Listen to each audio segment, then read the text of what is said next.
মনে রাখবেন, আনবদার্ড থাকা মানে এই না যে কিছুই আপনার ওপর প্রভাব ফেলবে না, বরং এটা এক ধরনের শক্তি, নিজেকে নিয়ন্ত্রণে রাখার ক্ষমতা।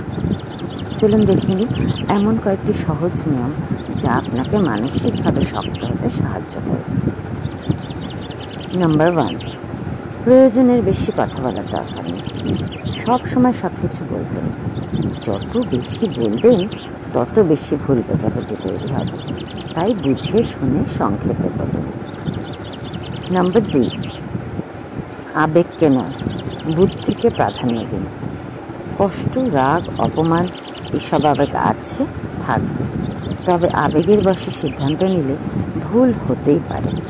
তাই ঘটনাটা ঘটে যাওয়ার পর কিছুক্ষণ গ্যাপ নিন, ঠান্ডা মাথায় চিন্তা করুন। নাম্বার 3, কারোর কাছ থেকে বেশি আশা করবেন না। প্রত্যাশা যত বেশি, কষ্ট তত বেশি। তাই যত কম আশা করবেন, কষ্টও কম পাবেন। নাম্বার 4, কম বলুন, বেশি করুন। কাজই পরিচয়। অন্যকে ইমপ্রেস করার জন্য বেশি কথা বলার কোনো দরকার নেই, বরং এমন কাজ করুন যাতে আপনার কাজই আপনার হয়ে কথা বলে দেয়। 5 নম্বর, সবার মন জয় করতে যাবেন না। 10 জন মানুষ 10 রকম কথা বলবেই। আপনি যদি সবার পছন্দ মতো নিজেকে বদলাতে থাকেন, একসময় নিজের আসল সত্তাকেই হারিয়ে ফেলবেন। হেটার মানেই কিন্তু গোপন ফ্যান, এটা মনে রাখবেন।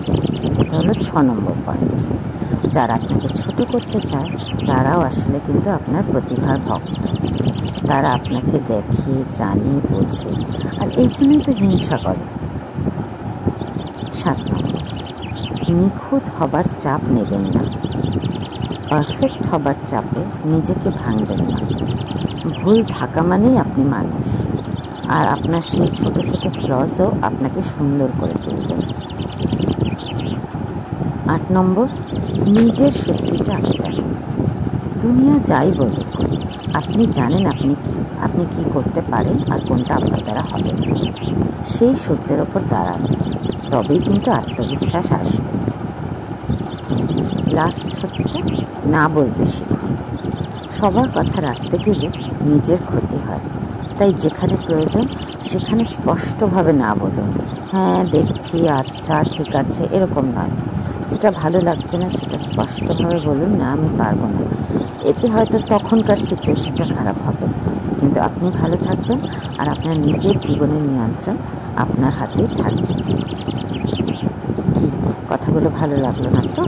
কিন্তু করে দেখুন, আপনার জীবন পাল্টে যাবে। স্মার্ট থাকুন, স্থির থাকুন, আর আনবদার্ড থাকুন। যা ইচ্ছা হচ্ছে হোক, ভার মে যায় দুনিয়া, বাস আপনি ভালো থাকুন।